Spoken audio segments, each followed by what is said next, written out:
காலை 9 மணியிலிருந்து இரவு 12 மணி வரை ஜூலை 29 ஒரு நாள் மட்டும்.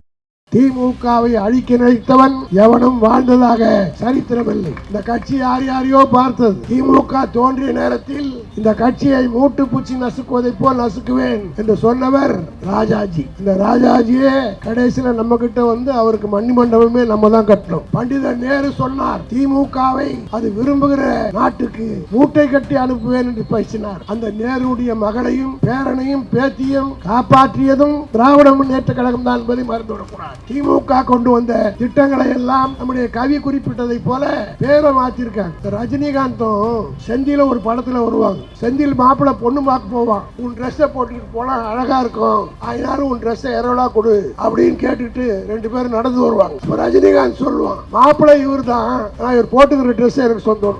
அது போல இந்த ஆட்சியில இந்த 75 நாட்களாக செந்திலை போல விஜய் போய் கொண்டிருக்கிறார். ரஜினிகாந்தை போல நம்முடைய தலைவர் அவர்கள் காட்சி அளித்துக் கொண்டிருக்கிறார் மக்கள் மத்தியில். இப்ப பழமொழி சொல்லுவாங்க, கிராமத்துல ஐயா புடுங்குற புடுங்களுக்கு தயிர் வெங்காயம். இப்ப புதுசா நேற்றைக்கு ஒரு அறிவிப்பு, சட்டமன்றத்திலே அவருடைய அலுவலகத்தை நாமக்கல் ராமலிங்கம் பிள்ளை மாளிகைக்கு 10வது ஃப்ளோர் கொண்டுட்டு போறாராம். யாரோ வாஸ்துக்காரன் சொல்லிட்டாங்க, இங்க உட்கார்ந்தா அவனுக்கு டேஞ்சர். அது நினைச்ச உடனே இந்த ஆர்கே நகர் ஞாபகம். அம்மையார் ஜெயலலிதாவுக்கு ஆர்கே நகர்ல ஜெயிச்ச உடனே பெரிய பிரம்மாண்டமா எல்லாம் செஞ்சாங்க. ஆனா இவர்களை மாறி உலக மகா நடிகருங்க உலகத்திலே இருக்க முடியாது. செத்த அன்னைக்கு யாரும் அழுவல, விஜய் ஓடி வந்து விட்டார். ஆனால் ஒரு 6 மாதம் கழிச்சு இப்ப ஆட்சிக்கு வந்தவுடன் நேரடியாக போய் ஒவ்வொருத்தரையா கட்டி பிடிச்சு அழுது ஆறுதல் சொல்லி அவங்களுக்கு எல்லாம் அரசாங்க வேலைன்னு போட்டு கொடுத்தார். இன்னைக்கு ஹைகோர்ட் அதுக்கு செல்லாதுன்னு சொல்லிச்சு. ஆதவ அர்ஜுனா அவர்கள் முதல்ல நம்ம கிட்ட அப்ளிகேஷன் போட்டு கொஞ்ச நாள் வண்டி ஓட்டினார். நம்ம தான் யார் வந்தாலும் திறந்த விட்டுற நாய்க்கு ரமல் சேர்த்துக்கணும், போனாலும் போடான்னு விட்டுருவோம். அது போல வந்த நாய்கள் அது ஒரு நாய் கட்டி போட்டு வச்சிருந்தா அது வந்து பிஸ்கெட் நல்லா இல்ல, எதிரூட்டு பிஸ்கெட் கொஞ்சம் நல்லா இருக்குதுன்னு சொன்ன உடனே விடுதலை சிறுத்தைக்கு போச்சு. அங்க போய் எம்பி பதவி கிடைக்கும், எம்பி ஆயிடலான்னு பார்த்தாரு. ஆனா நாம கரெக்டா ஸ்டெபனா சொல்லிட்டோம், திருமாவளவனுக்கு உனக்கு ஆபத்து இவரால் தான் வரும், அதனால அதெல்லாம் கொடுக்க முடியாதுன்னு அனுப்பிச்சு விட்டோம். அங்க இருந்து கடைசியா அங்க போய் சேர்ந்திருக்கிறாரு. உனக்கு எத்தனை நாள் அங்க இருப்பாருன்னு தெரியாது. நான் பல கூட்டங்களிலே சொன்னதை போல இந்த விஜய்க்கு ஒரு ஆபத்துன்னு வரப்போகுதுன்னா அது ஆதவர்ஜினாவை தவிர வேற யாரும் வரப்போவதில்லை. கழகத்தினுடைய இளைஞரணி செயலாளர் உதயநிதி ஸ்டாலினை பார்த்து கோமாளின்றார். உனக்கு கேடுகாலம் இப்ப ஆரம்பிச்சிருக்கு. காரணம் என்னன்னு கேட்டா, உதயநிதி ஸ்டாலினை பற்றி பேசியவர்கள் யாரும் நீண்ட நாள் அரசியல் இருந்ததாக சரித்திரம். ஒரே ஒற்ற கல்ல ஒரு ஆட்சியை மாத்தி காட்டிய பெருமை உதயநிதி ஸ்டாலினுக்கு உண்டு. அவரை போய் கோமாளின்னு பேசுறார். சட்டசபை வர போறல்ல, நீ கோமாளியா அவர் கோமாளியான்றது பார்க்கலாம் போறோம். நாடே கொந்தளிக்கிறது. இந்தியா பூராவிலும் மாணவர்கள் போராட்டம். அந்த நேரத்தில் தமிழ்நாட்டுடைய மந்திரிகள் எல்லாம் சினிமா தியேட்டர்ல உட்கார்ந்துகிட்டு பார்த்துட்டு ஒவ்வொருத்தனா தேம்பி விடுறாங்க. ஆனா எங்க பயிற்சி எடுத்தானுங்களோ தெரியல, ஒரே மாதிரி அழுகுறானுங்க, ஒரே மாதிரி கைகுடி வைக்கிறானுங்க. தமிழ்நாடு பூரா எல்லா மந்திரியும் ஒருத்தர் அழுதான ஒருத்தன் கேள்விப்பட்டு இவனை அவமஞ்சிரா மாதிரி ஒருத்தன் மிஞ்சதனுடைய விளைவு அந்த படம் ஓடவே இல்லை. விலைவாசி எல்லாம் குறைந்து விடும் சொன்னார். ஒருத்தர் வாட்ஸ்அப்ல போட்டு அழகா இருந்தது. விஜய் ஆட்சியில் விலைவாசி எல்லாம் குறைந்தது உண்மைதான். பழனி ஆண்டவருக்கு சொந்தமான 100 கோடி ரூபாய் இடம் 2 கோடி ரூபாய்க்கு விற்கப்பட்டு விட்டது. ஆக 98 கோடி ரூபாய் விலை குறைந்து விட்டதுன்னு கேள்வியா போட்டான். ஆர்கே நகர் பகுதியில் சட்டத்துறையின் சார்பாக நடைபெற்று கொண்டிருக்கிற இந்த பொதுக்கூட்டத்தை நான் பார்க்கிற போது 5 ஆண்டு காலமாக இந்த பகுதிகளிலே பல பொதுக்கூட்டங்களிலே நான் பேசியிருந்தாலும் இன்றைய கூட்டத்தை பார்க்கிற போது நாம் ஆளுங்கட்சியா அல்லது எதிர்கட்சியா என்று தெரியாத வண்ணம் ஆட்சியிலே இருந்ததை விட மிக பிரம்மாண்டமான வகையிலே நம்முடைய அருமை நண்பர் மருது கணேஷ் அவர்கள் இந்த நிகழ்ச்சியை ஏற்பாடு செய்திருக்கிறார். இது எதை காட்டுகிறது என்று சொன்னால், திமுக ஆட்சியில் இருந்தாலும் இல்லாவிட்டாலும் தன்னுடைய அமைப்பு ரீதியான நிகழ்ச்சிகளை ஒரே மாதிரியாகத்தான் நடத்தும் என்பதை எதிரிகளுக்கு உணர்த்துகிற வகையில், இன்னும் சொல்ல போனால் இன்னும் ஒரு படி கூடுதலாகவே சிறப்பாக இந்த கூட்டம் நடைபெற்று கொண்டிருக்கிறது. இதுல பெரிய மாற்றம் என்னன்னா, பொதுவா முன்னெல்லாம் கூட்டத்துக்கு வந்தா நம்ம தோழர்கள்லாம் ஒரு 500 சேர், அதில் 400 சேர் முன் சீட்டில் வந்து உட்காந்துருவாங்க. அவங்க பாட்டுன்னு அவங்க கதையை பேசிட்டு இருப்பாங்க. அவங்க மேடையில் நாம் என்ன பேசுறோம்னு பார்க்க மாட்டாங்க. வைக்கப்பட்டிருக்கிற இந்த நலத்திட்டத்தையே பார்த்து கொண்டு எப்படா இவனுக்கு முடிப்பானுங்க, அது நம்ம கைக்கு வரும் என்று உட்கார்ந்து கொண்டிருப்பார்கள்.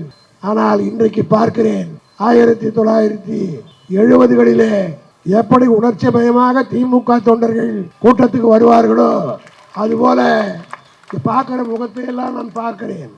எல்லாம் பழைய முகங்கள்.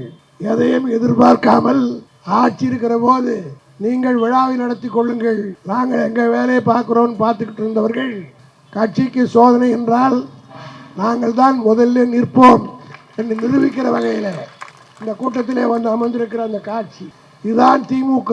இந்த வரலாறு தெரியாம எவனோ எதையோ பேசுகிறான். அல்பைக்கு வாழ்வு வந்தால் அர்த்தராத்திரியிலே கொடைப்பிடிப்பதை போல சில பேர் கண்ணு முன்னே தெரியல, அவங்களுக்கே என்ன பேசுறானுங்கன்னு தெரியல. அந்த அளவுக்கு பேசக்கூடிய அளவுக்கு தமிழ்நாட்டினுடைய நிலை இன்றைக்கு தலைகீழாக மாறிவிட்டது.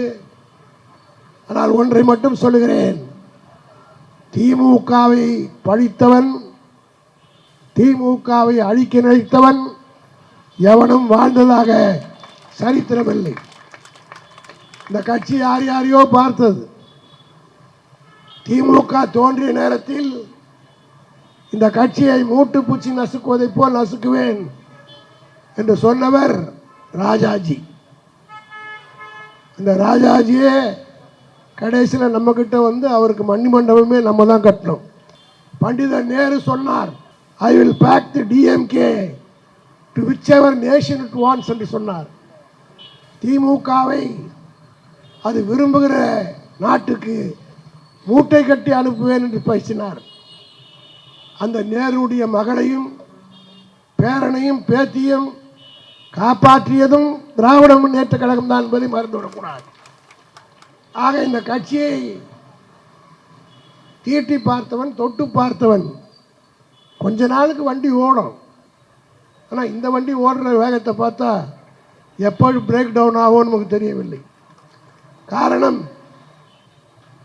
ஒரு ஆட்சிக்கு வந்தால் வந்தவுடன் இங்கே தாயகம் கல்வி குறிப்பிட்டதை போல மற்ற நம்முடைய எபினேசர் கூட ரொம்ப வேகமாக சொன்னார், தயவு செய்து இதெல்லாம் விட்டுருங்க. மக்கள் ஓட்டு போட்டாங்க, ஆனால் போட்டுட்டவங்க ஏன் போட்டோன்னு தெரியாமல் வெளியில் சொல்ல முடியாமல் இருக்காங்க. அதாவது இதோ ஒரு கனவு கண்டா வெளியில் சொல்ல முடியாதுன்னு சொல்லுவாங்கல்ல, அந்த நிலை மக்களுக்கு வந்து விட்டது. காரணம், திமுக ஆட்சியில் இருந்தபோது அதிலும் குறிப்பாக இந்த சென்னை மாநகரம், வட சென்னை தளபதி மு.க. ஸ்டாலினுடைய ஆட்சி காலத்தில் வளர்ச்சி அடைந்ததை போல எந்த ஆட்சியிலும் அடைந்ததில்லை என்பதை மனசாட்சி உள்ளவருக்கு தெரியும். இந்த தொகுதி ஒரு காலத்தில் முதலமைச்சராக இருந்த ஜெயலலிதாவே இருந்த தொகுதி. ஆனால் அப்பொழுது கூட பெறாத வளர்ச்சி எல்லாம் இந்த 5 ஆண்டு காலம் நாம் பெற்றோம். அதற்கு காரணம் நம்முடைய தளபதி அவர்கள் முழுக்க முழுக்க சென்னையினுடைய மேயராக அவரை முதலில் 96 இந்த சென்னை மாநகரத்து மக்கள் தேர்ந்தெடுத்தார்கள் என்ற அந்த காரணத்தினால் நன்றி உணர்ச்சியோடு சென்னைக்கு எல்லாம் செய்தார். ஆனால் இன்றைக்கு என்ன நிலவரம்? கடந்த 75 நாட்களாக தமிழ்நாட்டில் ஒரு ஆட்சி நடப்பதற்குரிய அடையாளமே இல்லை. மாறாக திமுக கொண்டு வந்த திட்டங்களை எல்லாம் நம்முடைய கவி குறிப்பிட்டதை போல பேரை மாற்றிருக்காங்க. ரஜினிகாந்தும் செந்தில ஒரு படத்தில் வருவாங்க. செந்தில் மாப்பிள்ளை பொண்ணு பார்க்க போவான். அப்போ ரஜினி கிட்ட கேட்பான், நான் ரொம்ப அசிங்கமாக இருக்கிறேன், உன் ட்ரெஸ்ஸை போட்டுக்கிட்டு போனால் அழகாக இருக்கும், அதனால உன் ட்ரெஸ்ஸை இரவலாக கொடு அப்படின்னு கேட்டுக்கிட்டு 2 பேரும் நடந்து வருவாங்க. அப்போ ரஜினிகாந்த் சொல்லுவான், மாப்பிள்ளை இவர் தான், ஆனால் இவர் போட்டுக்கிற ட்ரெஸ்ஸை எனக்கு சொந்தம்னு வரும். அதுபோல இந்த ஆட்சியில் இந்த 75 நாட்களாக செந்திலை போல விஜய் போய் கொண்டிருக்கிறார். ரஜினிகாந்தை போல நம்முடைய தலைவர் அவர்கள் காட்சியளித்துக் கொண்டிருக்கிறார் மக்கள் மத்தியில். எல்லா திட்டமும் நாம் கண்டு வந்த திட்டம்.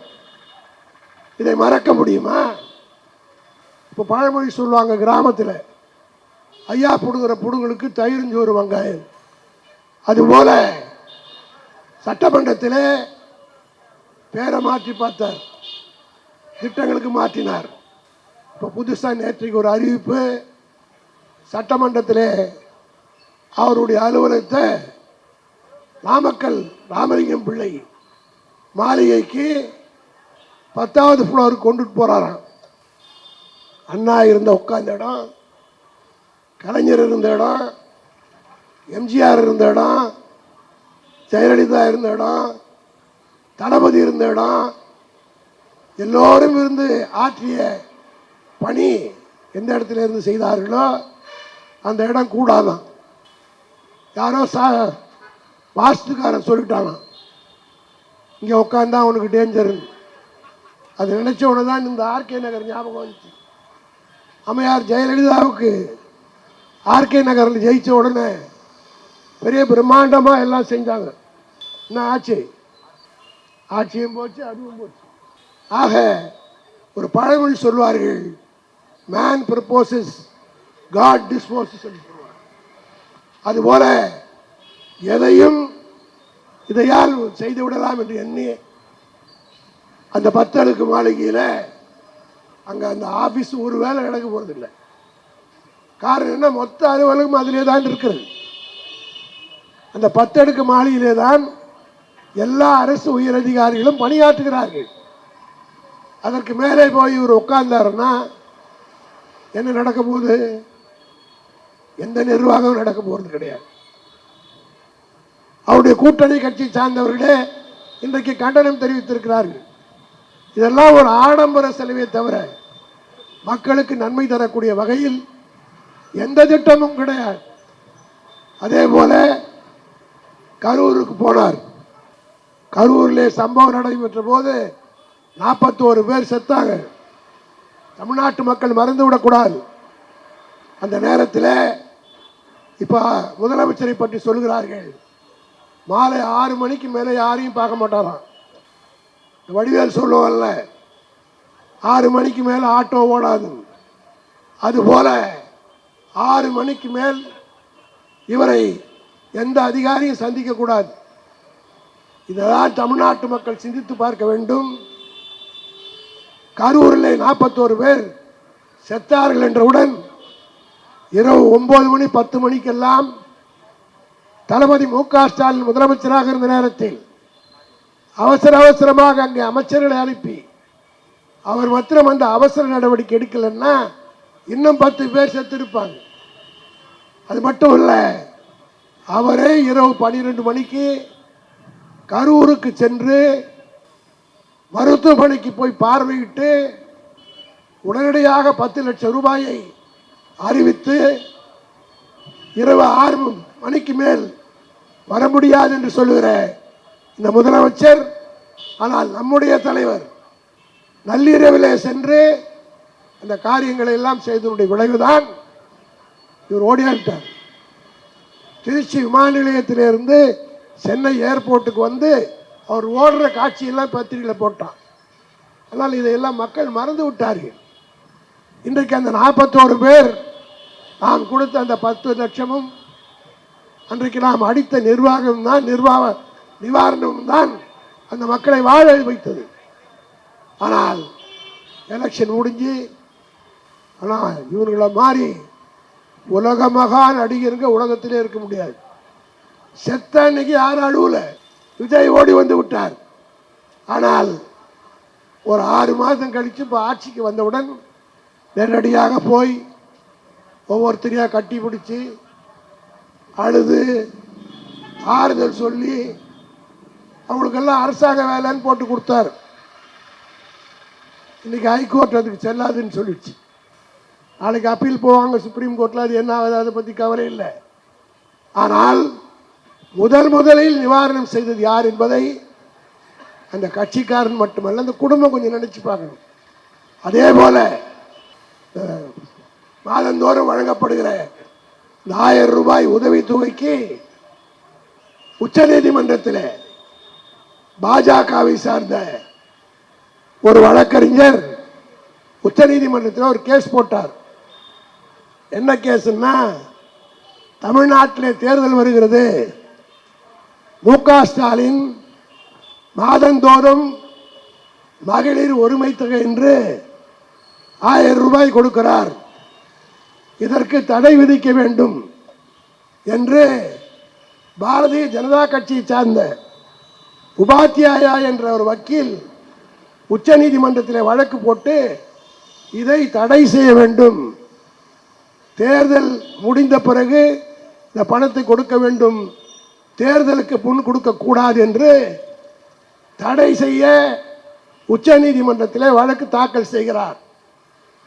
வியாழக்கிழமை மாலை 3 மணிக்கு இந்த வழக்கு உச்ச நீதிமன்றத்தில் தாக்கல் செய்யப்படுகிறது. தலைவருக்கு உடனடியாக தகவல் வருகிறது. வெள்ளிக்கிழமை காலையில் நம்பர் ஆகிவிட்டது, அநேகமாக திங்கட்கிழமை வழக்கை விசாரிப்பார்கள். எனது வழக்கறிஞர்கள் கூட்டமாக இருக்கிற காரணத்தினால் அதை நான் சொல்லுகிறேன்.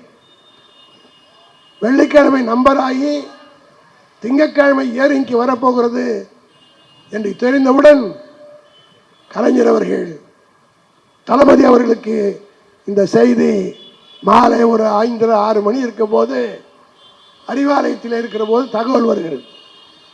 திடீரென்று நாங்கள் எல்லாம் பேசிக் கொண்டிருக்கிறோம். யாரிடத்திலும் சொல்லாமல் நேரடியாக வீட்டுக்கு புறப்பட்டு போனார். ஒரு 8 மணி 9 மணிக்கு எல்லாம் செக்ரட்டரியேட்டுக்கு போனார். சீஃப் செக்ரட்டரி கூப்பிட்டார், ஃபைனான்ஸ் செக்ரட்டரி கூப்பிட்டார்.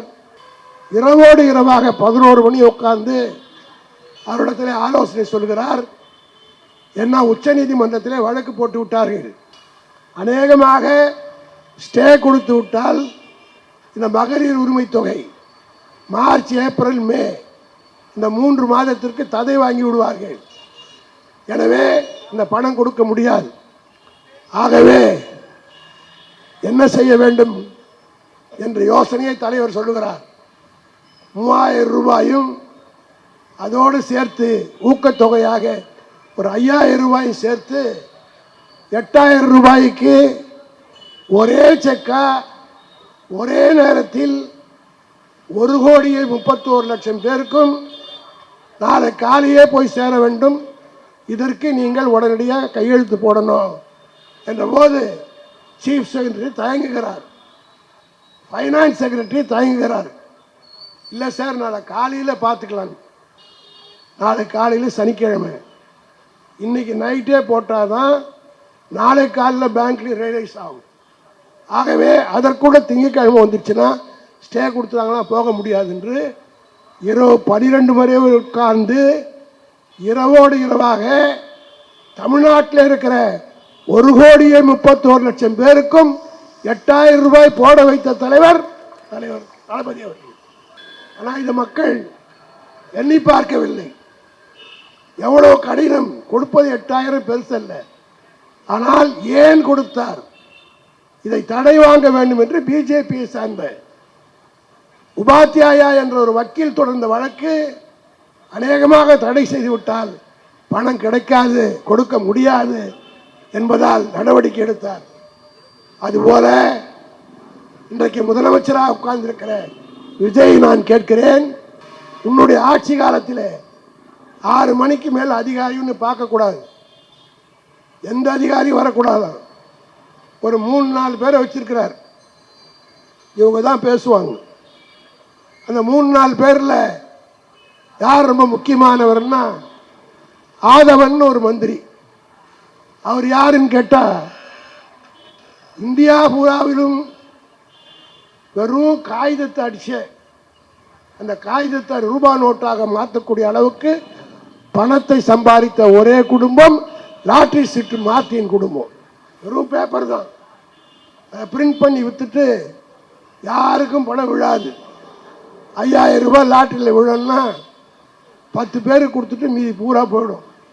கேரளாவிலே இந்த ஊழல் நடைபெற்று கண்டுபிடிக்கப்பட்டு 928 கோடி ரூபாய் இவருடைய குடும்பத்தை சார்ந்த இவருடைய மனைவி, இவருடைய மாமனார், இவருடைய மாமியார், மைத்துனர் என்று வழக்கு இன்றும் நிலுவையில் இருக்கிறது.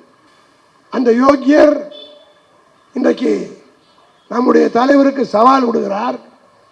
காவேரி பிரச்சனை பற்றி அவர் பேசுகிறார். உனக்கு காவேரி பற்றி என்னடா தெரியும்?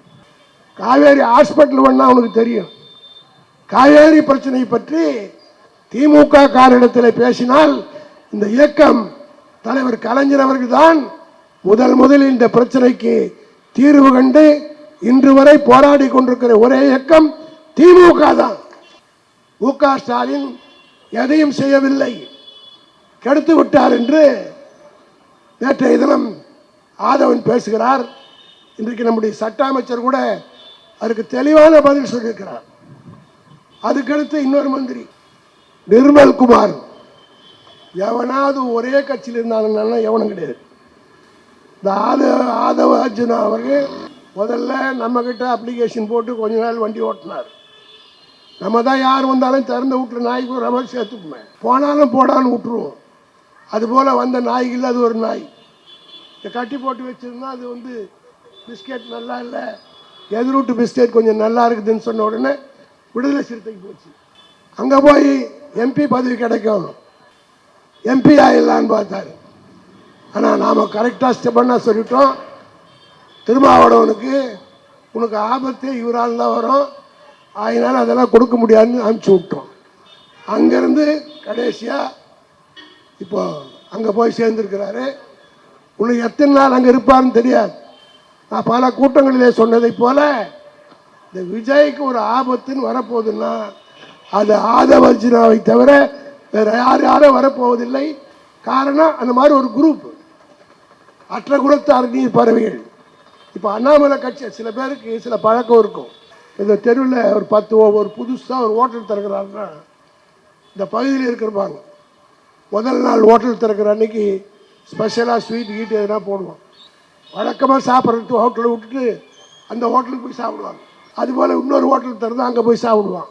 அதுபோல தான் இந்த ஆதவர்ஜனா யார் யார் புதுசாக கட்சி திறந்துங்கன்னா அங்கே போய் கையெழுத்து போட்டு சாப்பிட்டு வந்துடுவார்.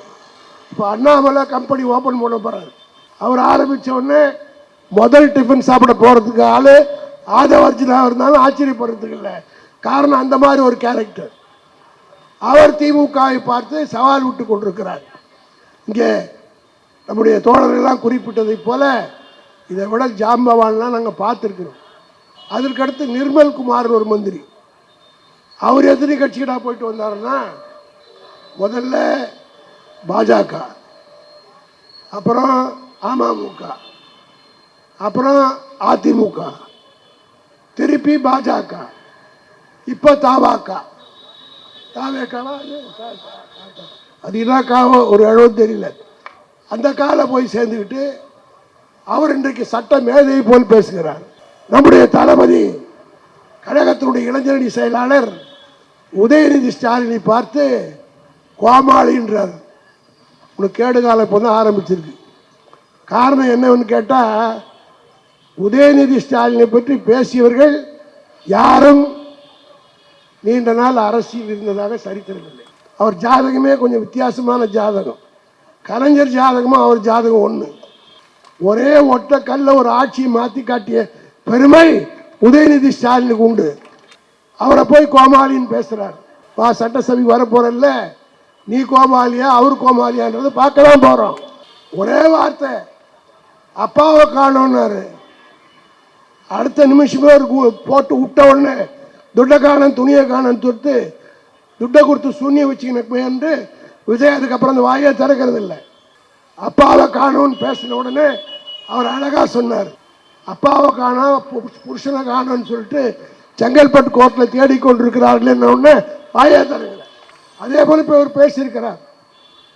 வருவார் இப்போ சென்னைக்கு வந்தவுடனே நாளைக்கு பத்திரிக்கையாளருக்கு சந்திப்பாங்க, ஃபிட்டிங் ரிப்ளை கொடுப்பார்.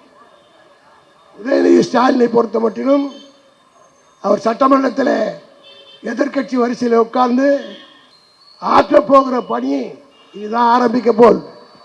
ஏதோ அசம்பிளியில் பட்ஜெட் வருது, அது இந்த தொகுதி எம்எல்ஏ தான் படிக்க போகிறார். அவர் என்னத்தை படிக்க போகிறாரோ தெரியாது. தமிழே தகராறு. அவர் பேசுறது விஜய்க்கு புரியாது. விஜய்க்கு பேச புரியுது, சபாநாயகருக்கு புரியாது. எதிரில் உட்காந்துக்கிற எதிர்கட்சிக்காரங்க நல்ல வேலை இந்த வாட்டி அசம்பிளிக்கு போகாதவங்களாம் கொடுத்து வச்சிருக்கோம். ஏன்னு சொன்னால் இவங்க மென்டலாக போகிறானுங்க போய் பேசி ஒரு விவரமும் தெரிய போகிறதில்லை. அது மட்டுமல்ல, விஜய் சொல்லுகிறார் சட்டமன்றத்தில் நீங்கள் போக முடியாது, கதவை சாத்தி விடுவேன். எவ்வளவு ஆணவமான பேச்சு! சட்டமன்றத்துடைய கதவை சாத்துகிற அதிகாரம் முதல்ல முதலமைச்சருக்கே கிடையாது. முதல்ல புரிஞ்சுக்கணும், முதலமைச்சர் ஒரு சட்டமன்றத்துடைய கதவை பூட்ட வேண்டும் என்று சொன்னால் எந்த நேரத்திலும் பூட்டிவிட முடியாது. சபாநாயகர் தான் உத்தரவிட வேண்டும். சபாநாயகர் கூட எப்போ வேணா மூடுன்னு சொல்ல முடியாது. வாக்கெடுப்பு நடக்கிற போது முக்கியமான மசோதாக்கள் மீது சட்டமன்ற உறுப்பினர்கள் வாக்கெடுப்பு கேட்கிற போது டிவிஷன் என்று சொல்வார்கள். அந்த டிவிஷன் என்ற பெல் அடிச்ச உடனே தான் கதவை சாத்தணும். அந்த கதவை சாத்திட்டா அதுக்கு பிறகு வெளியில் இருக்கிற எம்எல்ஏ உள்ளே வர முடியாது, உள்ளே இருக்கிற எம்எல்ஏ வெளியில் போக முடியாது. உதாரணத்துக்கு ஒன்று சொல்கிறேன். 71 நம்முடைய SSR அவர்கள் பாத்ரூமுக்கு போயிட்டார். அதுக்குள்ளே வாக்கெடுப்புன்றாங்க, கேட்டை மூட்டாங்க. அவர் உள்ளே வராதனால ஆட்சியை கவிழ்ந்து அதுக்கப்புறம் தேர்தல் நடந்தது. அதுபோல ஒரு சபாநாயகர் தான் உத்தரவு போடுகிற அதிகாரம் அவருக்கு தான் உண்டு. முதலமைச்சருக்கு இதை புரியாமல் நீங்கள் வெளியே போக முடியாது, நான் கதவை சாத்திடுவேன், கதவை சாத்திடுவேன் என்று சொன்னதற்கு சட்டமன்ற உறுப்பினர் பதில் சொன்னார். கொஞ்சம் ஆவேசமாக பேசினால் கோர்ட்டில் வழக்கு இருக்கிறது. ஆக இதுபோல 5ஆம் தேதி கூட்ட போகிறாங்க, பட்ஜெட் படிக்க போகிறாங்க. எத்தனை பேர் அழ போகிறானோ தெரியல. ஜனநாயகம்னு ஒரு படம் வந்தது, 23ஆம் தேதி ரிலீஸ். நாடே கொந்தளிக்கிறது. இந்தியா பூராவிலும் மாணவர்கள் போராட்டம், சென்னையிலே மெரினாவிலே மாணவர்கள் போராட்டம்.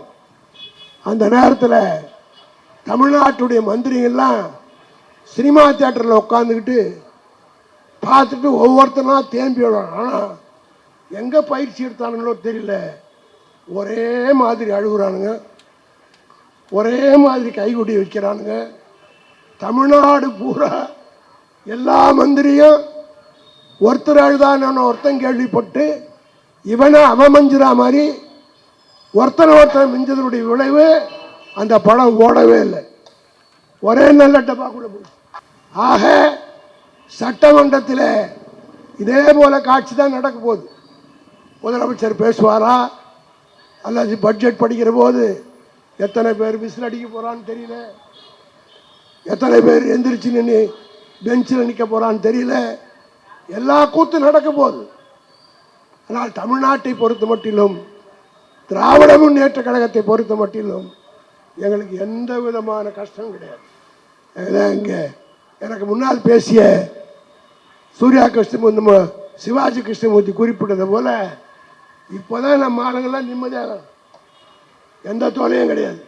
லைட் எரியலையா, எரிஞ்சா இது எரியா கட்டி போகுது.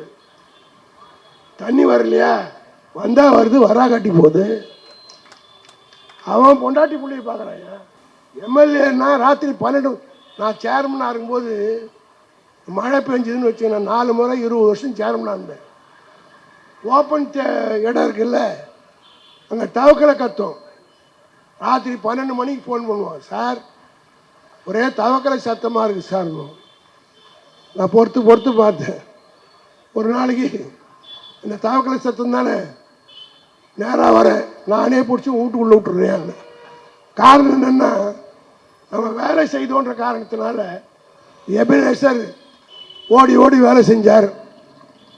அதே போல் இந்த பகுதியில் இருக்கிற கவுன்சிலர்கள், வட்ட செயலாளர்கள் திடீர்னு ஒரு மணி நேரம் பவர் கட்டுன்னா எத்தனை ஃபோன், மினிஸ்டருக்கு ஃபோன் பண்ணு, அவருக்கு ஃபோன் பண்ணு, 4 மணி நேரம் ஃபோன். மின்சார வெட்டு இல்லை, எவனாவது வாய் திறக்கிறானா? ஃபோன் பண்ண முடியுதா? யாராவது வந்து பார்க்கறானா? காரணம் என்னவென்று கேட்டால் திமுக காரன் தான் மக்களை மதித்து மக்களுக்காக பணியாற்றுகிறவன். 75 நாள்ல சென்னை நாரி போச்சு.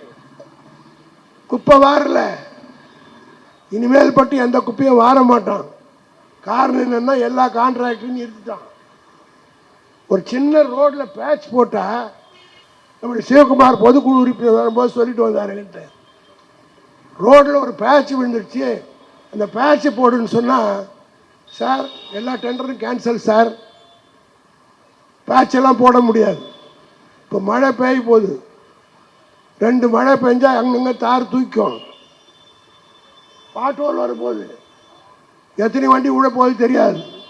ஆனால் கார்பரேஷன்காரை கேட்டா வேலை செய்ய மாட்டான்.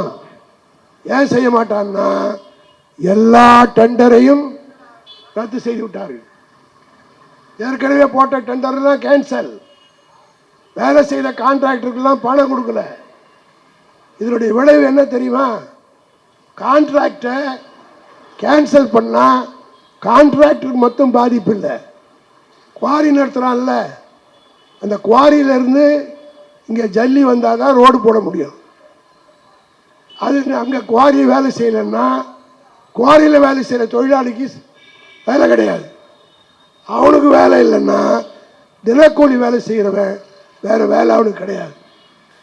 இதுபோல் பல பகுதிகளிலே, சென்னை மட்டும் இல்லை தமிழ்நாடு பூரா பேரலைஸ் ஆகிருக்கு.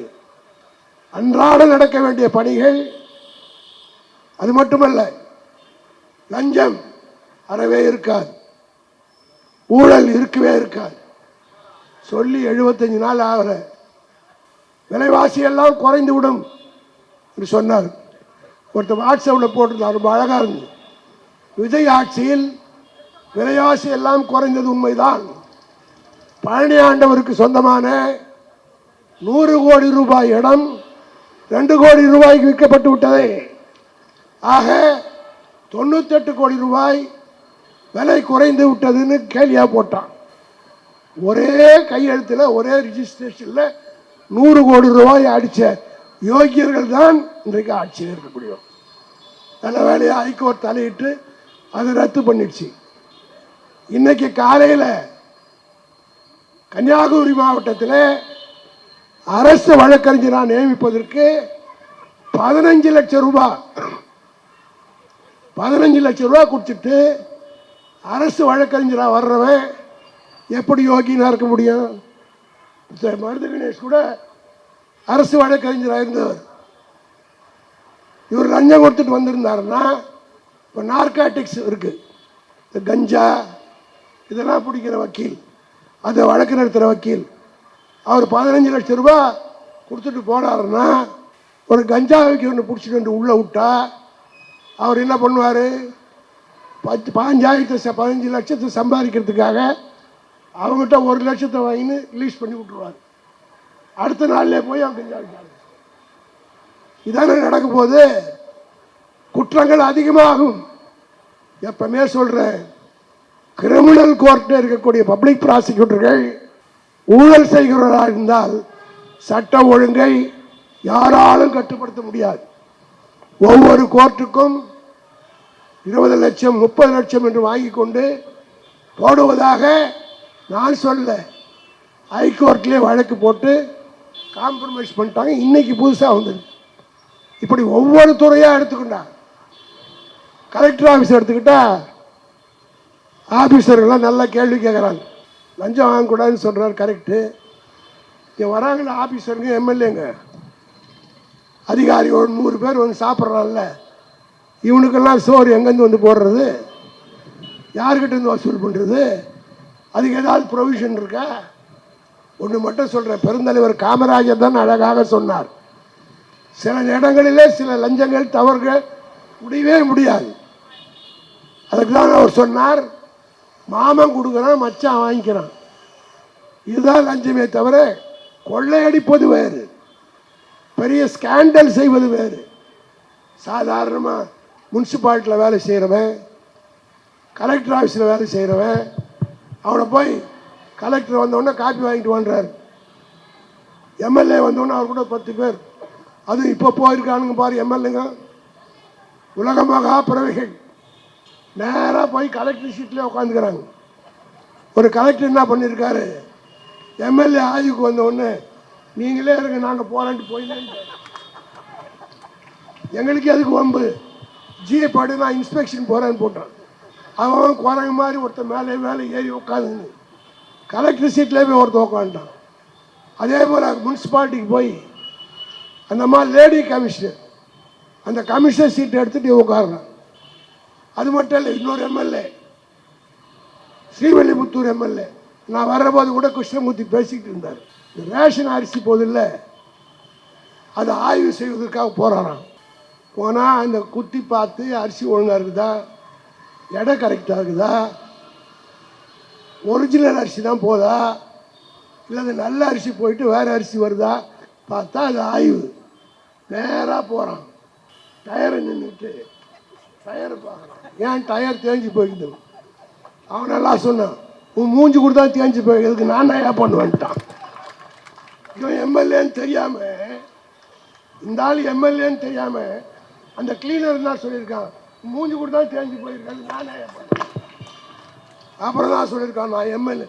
ஓஹோ, இல்லை சார், இதெல்லாம் ஆர்டிஓ தான் சார் பார்க்கணும்.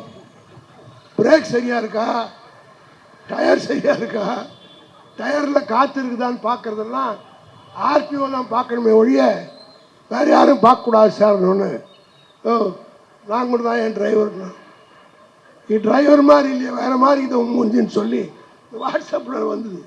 கூத்தடிக்கிறானுங்க. ஹாஸ்பிட்டலுக்கு போய் ஒரு நர்ஸம்மாக்கிட்ட கேவலமாக நடந்து அந்தம்மா ஹாஸ்பிட்டலை விட்டு ஓடியாந்துட்டு, எங்கே பார்த்தாலும் பாலியல் தொல்லை. இப்போ கூட ராணிப்பேட்டையில் ஒரு மாவட்ட செயலாளர் ஒரு பெண்ணிடத்தில் தகாத முறையில் நடந்து கொண்டாருன்னு கம்ப்ளைண்ட் கொடுத்துருக்கு. தமிழ்நாடு பூரா நான் கேட்கிற விஜய் அவர்களை, இதுவரையில் வெள்ளை அறிக்கை தருவேன்னு சொன்னல, நீ ஆட்சிக்கு வந்த நாளிலிருந்து இதுவரையில் எத்தனை பாலியல் தொல்லைகள் நடந்திருக்கிறது, எத்தனை வழக்கு பதிவு செய்யப்பட்டிருக்கிறது. இப்போ வாஸ்து சரியில்லைன்னு சொல்லிட்டு ஒரு ரூமை மாற்றுறேன், ஒத்துக்கிறேன். ஒரு போலீஸ் ஸ்டேஷன்லையும் டெய்லி ஒருத்தன் சாவறானே, அந்த வாஸ்தை மாற்றிடுறியா? எல்லா போலீஸ் ஸ்டேஷன்லையும் வாஸ்தையும் மாற்றி எல்லா போலீஸ் ஸ்டேஷன்லையும் ஒரு லாக்கப்லையும் இதுவரையிலே இவருடைய ஆட்சி காலத்தில் ஏறத்தாழ 30க்கு மேற்பட்ட லாக்அப் டெத் இது போல செய்து கொண்டிருக்கிற இந்த ஆட்சி, மத்தியிலே ஒரு ஆட்சி இருக்குது. ஏதோ நம்ம இருந்திருந்தா இந்நேரம் எவ்வளவோ பேசியிருப்பார்கள். ஆனால் ஒன்றை மட்டும் நான் சொல்லுகிறேன், நமக்கு எந்த கவலையும் இல்லை. நம்ம செஞ்சதெல்லாம் இப்போதான் ஜனங்க நினைக்குது. மெட்ரோ ட்ரெயின் போத சென்னை மாநகரம் மெட்ரோ ட்ரெயினால் எவ்வளோ பெரிய வளர்ச்சி அடைஞ்சிருக்கு. இதே போல்தான் கோவைக்கும் மதுரைக்கும் மெட்ரோ ரயில் வேண்டும் என்று திமுக ஆட்சியில் கேட்டோம், முடியாதானாங்க. இப்பவும் முடியாது. இந்த மெட்ரோ ட்ரெயினால் எவ்வளோ பெரிய வளர்ச்சி இந்த பகுதி அடைஞ்சிருக்கு. அதுக்கு முன்னாடி இது சாதாரணமாக வந்ததா? ஒரிஜினல் பிளான் மின்ட்டோடு நின்று விட்டது. மின்ட்டோட மெட்ரோ ட்ரெயின் நின்று விட்டது. அதற்கு பின்னால் தலைவர் கலைஞர் அவர்கள் ஆட்சியில் இருந்த காலத்தில் திருவத்தியூரில் இருக்கிற சட்டமன்ற உறுப்பினர் KPP சாமி அவர்கள் தலைவர்களிடத்தில் வலியுறுத்தி கேட்டு அந்த மெட்ரோ ரயிலை விம்கோ நகர் வரை நீங்கள் நீடிக்க வேண்டும் என்று கேட்டுக்கொண்டதற்கு இணங்க உடனடியாக தலைவர் நேரடியாக வந்து பார்த்து இவ்வளோ பகுதி, இந்த பகுதியெல்லாம், அது மட்டுமல்ல இந்த ரோடு திருவத்தியூர் ஹை ரோடில் மெட்ரோ ட்ரெயின் போடுவதென்றால் எவ்வளோ வீடுக்கு கடைகளை இடிக்கணும்னா பிளான் கொடுத்தாங்க. மொத்தம் திருவத்தூர் ஹை ரோடே காலி. மகாராணி தேட்டரில் இருந்து மின்ட்டு வரல எல்லா கடையும் இடிக்கணும்னு சொல்லி கொடுத்துட்டாங்க ப்ரப்போசல். அப்போ தான் தலைவர் சொன்னார், அதுதான் பழைய சென்னையினுடைய அடையாளம். சார் PT தியாகராஜர் காலத்தில் இருந்து உருவான ஒரு நகரம், அதை நான் அழிக்க விட மாட்டேன் என்று சொல்லி அதற்கு பின்னால் தான் அண்டர் கிரவுண்டு கொண்டு போய் எத்தனை கோடியானாலும் பரவாயில்லை என்று கொண்டு வந்து சேர்த்தவர் தலைவர் கலைஞர். எத்தனை பேருக்கு தெரியும்? இன்னைக்கு விம்போ ஏறுனா நேரம் மீனம்பாக்கம் ஏர்போர்ட்டுக்கு 1.5 மணி நேரத்தில் போய் சேர்ந்துடலாம். அதுக்கு முன்னாடி 3 மணி நேரம் ஆகும். ஏசி வண்டியில் உட்காந்து நிம்மதியாக போய் எந்த டிராஃபிக் இல்லாமல் போய் சேர்வதற்கு போட்டு கொடுத்த தலைவன் தான் நம்முடைய தலைவர் கலைஞர் அவர்கள். இது போல பார்த்து பார்த்து செஞ்சோம். இப்போதான் ஜனங்க ஒன்னொன்னா உணர ஆரம்பிச்சிருக்கு. இதை உணர்கிற காலம் வரும். ஆகவே நம்ம யாரும் சோர்வடைய வேண்டிய அவசியம் இல்லை. ஒரு தேர்தலால், ஒரு தோல்வியால் நாம் ஒன்றும் அழிந்து விட போவதில்லை. உதாரணத்துக்கு ஒன்றை மட்டும் நான் சொல்றேன். 84 நடைபெற்ற தேர்தலில் இப்படிதான் நாம எதிர்க்கட்சியா கூட இல்லை, தோத்துட்டோம். எம்ஜிஆர் அமெரிக்காவில் இருந்து ஜெயிச்சார், பிரச்சாரத்துக்கே வரல. வெற்றி பெற்றவுடன் என்ன செஞ்சார் எம்ஜிஆர்? நாம் பிரச்சாரத்திற்கே போகாமல் வெற்றி பெற்றிருக்கிறோம். ஆகவே 10 வருஷத்துக்கு பின்னாடி உள்ளாட்சி தேர்தல் நடத்தினார் தமிழ்நாடு பூரா. 84 நான் மயிலாப்பூரில் எம்எல்ஏக்கு தோத்துட்டேன். 86 உள்ளாட்சி தேர்தல் வந்தது. 102 முனிசிபாலிட்டிக்கு தேர்தல், தலைவர்லாம் நேரடி தேர்தல் நடந்தது. 102 இடத்துல 11 இடம் தான் அதிமுக வெற்றி பெற்றது. மற்ற இடத்துல பூரா திமுக வெற்றி பெற்றது. திருவத்தூரில் பழனிசாமி வெற்றி பெற்றார், ஆலந்தூரில் நான் வெற்றி பெற்றேன். இப்படி தமிழ்நாடு பூரா திமுக காரர்கள் எங்கெங்கே போட்டிட்டார்களோ 11 தான் அதிமுக ஜெயிச்சது. அதே போல ஒன்றியத்துக்கெல்லாம் டைரக்ட் எலெக்ஷன் ஜெயிச்சு மிகப்பெரிய வெற்றியை பெற்றோம். ஆக இதையெல்லாம் நான் சொல்றதுக்கு காரணம் என்னன்னா, ஒரு தோல்வியால் நாம் யாரும் சோர்வடைய வேண்டிய அவசியம் இல்லை. தொடர்ந்து நாம் பணியாற்றுவோம். இன்னும் 6 மாத காலத்தில் உள்ளாட்சி தேர்தல் வரப்போகிறது. அந்த உள்ளாட்சி தேர்தலில் நம்முடைய கழக தோழர்கள் இப்போ எந்த பிரச்சனையும் இல்லை. நம்மளை பிடிச்சிருந்த 7.5 நாட்டு சனியும் பூரா பிடிச்சி இவருக்கு சீட்டு போகுமா? நம்ம ஒழிச்சு வச்சிருப்பார் வட்ட செயலாளர்.